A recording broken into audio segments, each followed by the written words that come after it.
Hey second grade, hope you're having an awesome Wednesday. You're ready for some math today. Let's get started. All right, so here I have two different number sentences that are missing. We have a missing add-in here. We need to balance this equation, and then with this equation, we just need to find the sum and answer it. So what I want you to do is press pause and solve both of these problems, and then we'll check it. Okay, so let's see how you did. Let's look at this problem. Sorry, I don't want my shapes to fall off over there. I'm gonna cover this one up. That way we're not looking at too many different things. Okay, so with this problem, we need to balance the equation because one side is missing an add-in and we have an equation on the other side. So we need to balance it and make sure that both sides are equal. So what we're going to do is solve the side that's not missing anything first. What is 7 plus 3? 7 plus 3 is a making 10 fact. So I know 7 plus 3 equals 10. So that means on the other side, I need to make this side equal 10 also. 5 plus what makes 10? You may know that 5 plus 5 is a double and that makes 10. So the missing add-in is 5 because 5 plus 5 is 10 and 7 plus 3 is 10. If you didn't know 5 plus 5 was 10, like if you couldn't figure out that that was the missing add-in, you could have said, okay, I know that it's got to equal 10 in the end. 2, 4, 6, 8, 10. And I already know one of the add-ins is 5. So 1, 2, 3, 4, 5. What's left? 5 are left. So you could have drawn out a little picture if you needed to. But 5 plus 5 does equal 10, and 5 is the missing add-in, and that helps balance the equation.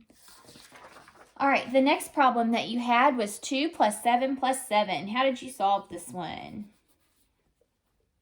Did you notice the double? You may have said 7 plus 7 is 14. 14 plus 2 is...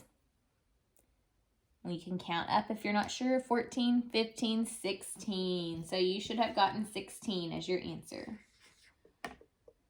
All right. Let's move on now to our word problem for today. And I'm going to draw out my apps check so that we can analyze and plan out what we're going to do.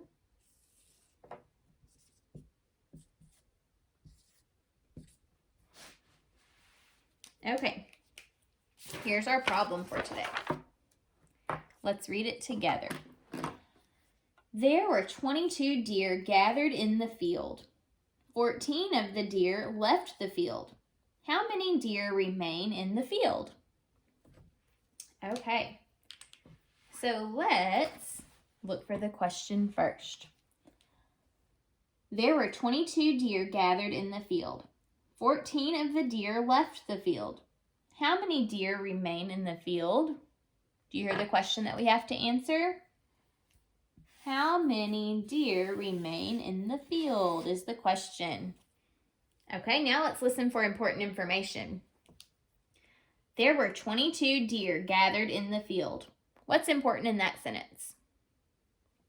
22 is important. 14 of the deer left the field. What's important there? The number 14 is important, and also the word left, because if something left, that means it's going away, right? That may help us to know how we need to solve this problem. All right, now let's plan out what we're going to do. All right, so if there were 22 deer gathered in the field, and then 14 left, how many remain? Okay, so the total number of deer was what? 22. It was the whole. 14 left. We want to know how many remain. Remain just means how many are still there. So this is like a part whole mat here. We know the whole is 22 and we know one of the parts is 14. We're trying to figure out the other part. Whenever you start with a whole and only have one part and are looking to solve the other part, you always need to subtract. So we are going to be subtracting. We will start with the largest number, the whole, 22 minus 14. Okay, so 22 minus 14. I think today I'm going to solve this by drawing out my base 10 blocks. So 10, 20, 21, 22. Now I'm going to solve. So first, we need to take away the ones place first. 4 ones. 1, 2, I don't have enough ones to take away. So what do I need to do? I need to take one of my 10s and exchange it for 10 ones. So I'm taking that 10 away and putting 10 ones in its place. 1, 2, 3, 4, 5, 6, 7, 8, 9, 10. Okay, now I have 4 ones I can take away. 1, 2, 3, 4. Okay, so all of those are gone now. And then I need to take away my 1 10. So take away the 10. How many are left? 1, 2, 3, 4, 5, 6, 7, 8. So I think 22 minus 14 is 8. But before I say, okay, I'm done, I need to check it using another strategy. The strategy I'm going to use this time is an open number line. I'm going to start in the far right side here because we have a larger number, 22. Whenever we subtract, we start on the right side. Okay, so starting with 22, how many 10 jumps do we need to go backwards? We need to do 1 10 jump because there's 1 10 and 14, and then 4 1 jumps. 1, 2, 3, 4. Okay, now let's count backwards and see what we have. So 22, counting backwards by 10s, 22, 12, and now by 1s. 11, 10, 9, 8. So we're right. We got 8 in 2 different places. So how many deer remain in the field? 8. Alrighty, let's look at our 3D shapes now. So we have talked about all of the different 3D shapes that you will learn in 2nd grade. Today we're going to be talking about how these different shapes can be decomposed and composed. All right, let me look at our chart here.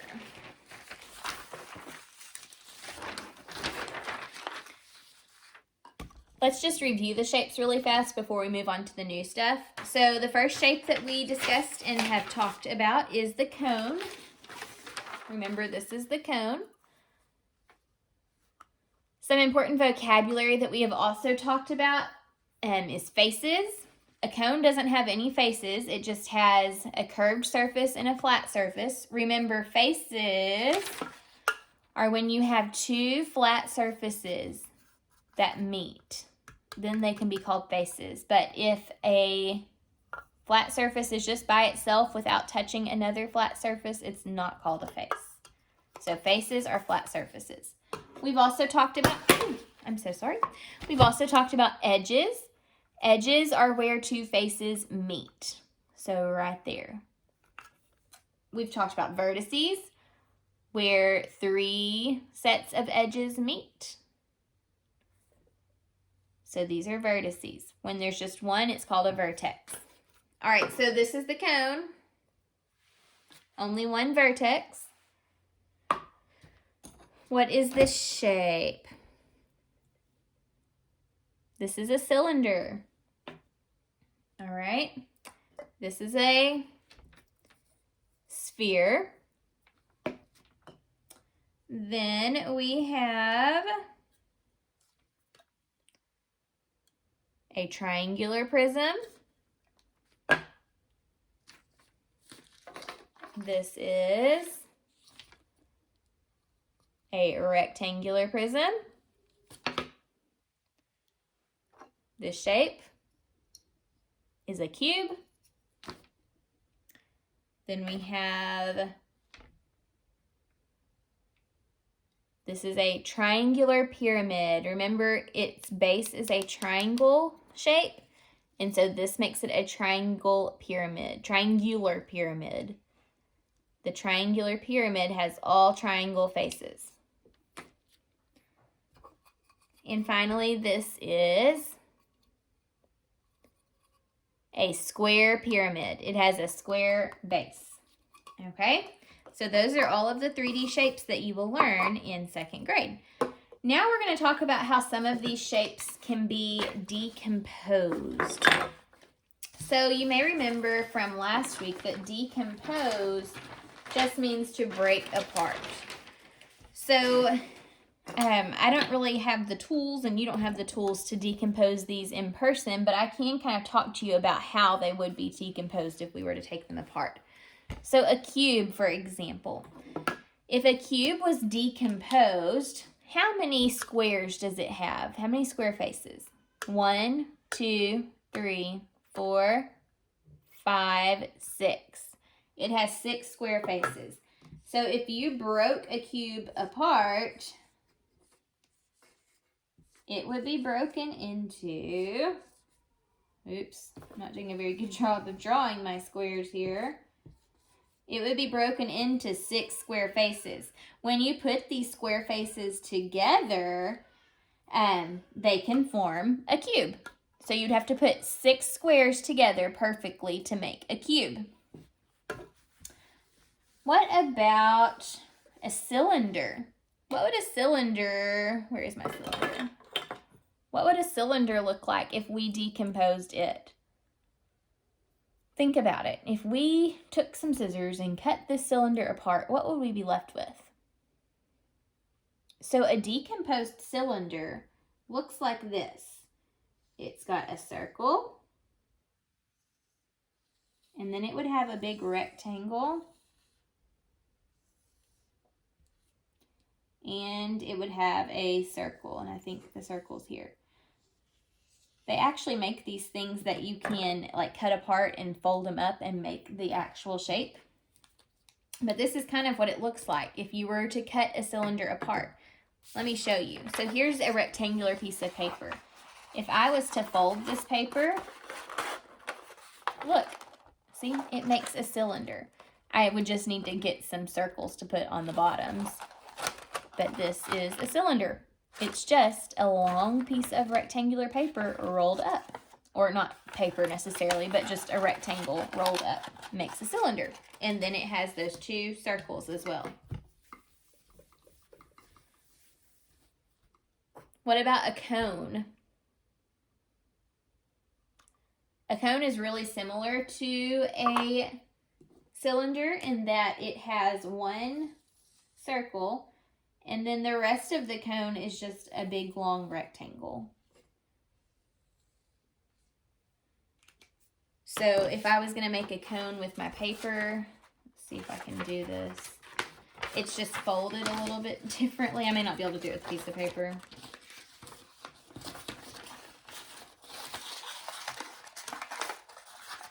I'm going to try to be able to show you. And I may not be able to be very successful at it today. Well, we would kind of have to chop it, so it may not perfectly work. But see, you can roll it up to make like a cone shape. All right, what about a rectangular prism?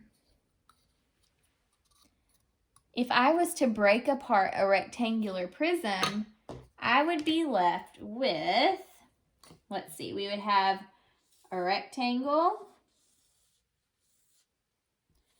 And then if this part was to fall down, another rectangle.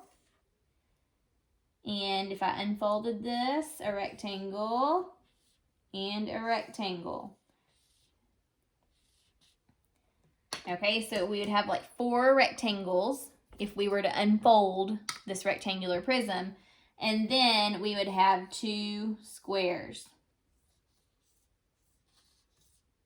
Ugh, Miss Clark is not drawing so well today.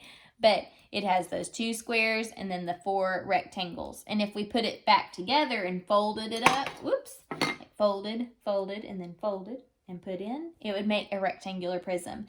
And maybe at your house you can try to kind of make one of these out of paper But it's really cool when you have the directions and stuff and you're able to fold the shapes and make them into 3D shapes. But this would fold up to make a rectangular prism. Pretty cool.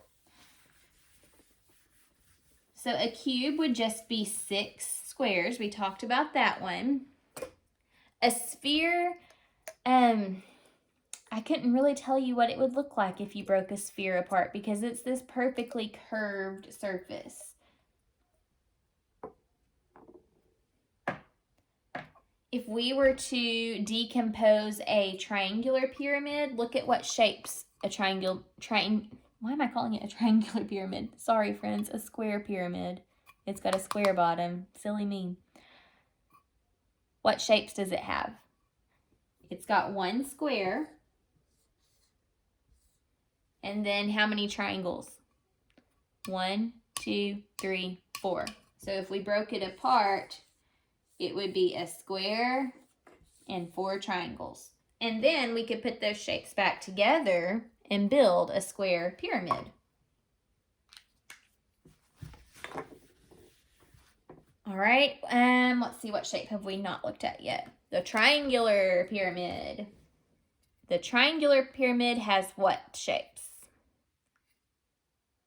It has all triangles. Yes, all triangles. So it has a triangle, and then it has, seems to me like the other sides of the triangular pyramid are a little bit taller than the base. So like that. That makes a triangular pyramid. If you were to decompose it, those are the shapes that you have.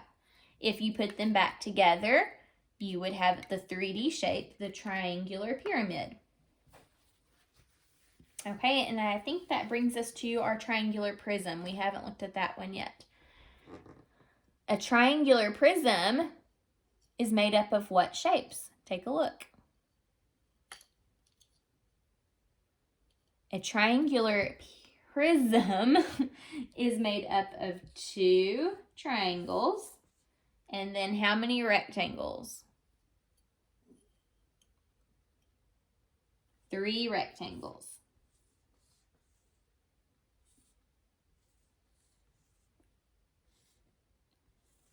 Whew, I'm having a hard time drawing my shapes.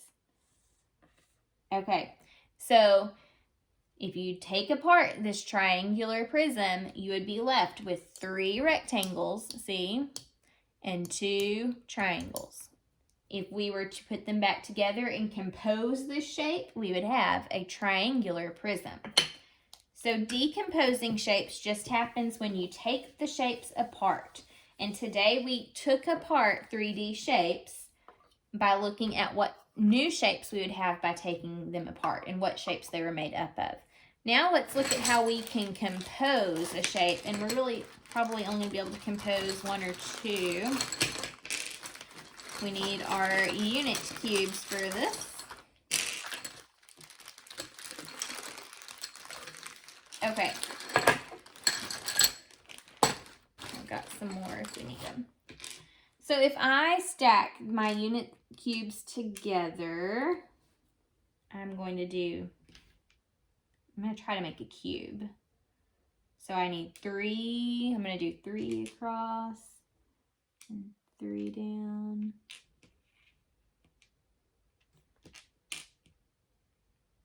And show you how you can use little cubes to make a larger cube. Now, right now, this may be hard for you to see, but right now I have made a rectangular prism. Or no, I haven't made a rectangle. Yes, I'm confusing myself. I've made a rectangular prism because I have 1, 2, 3, 4 sides that are in the shape of a rectangle, and then 2 sides or surfaces that are in the shape of a square. Okay, so I'm going to keep building.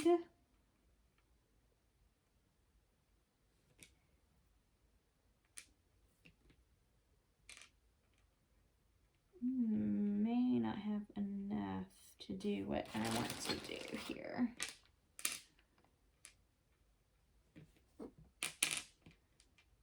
Ooh, it's hard to work with these. They're so tiny.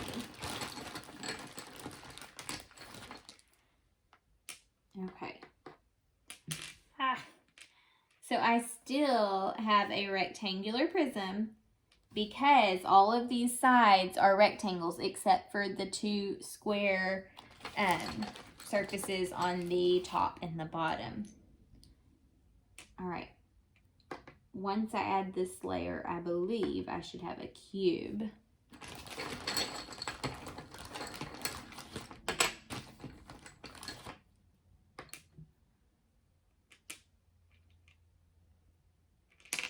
Oh my, it's hard to get these to stay together. Please don't fall. Okay, almost there.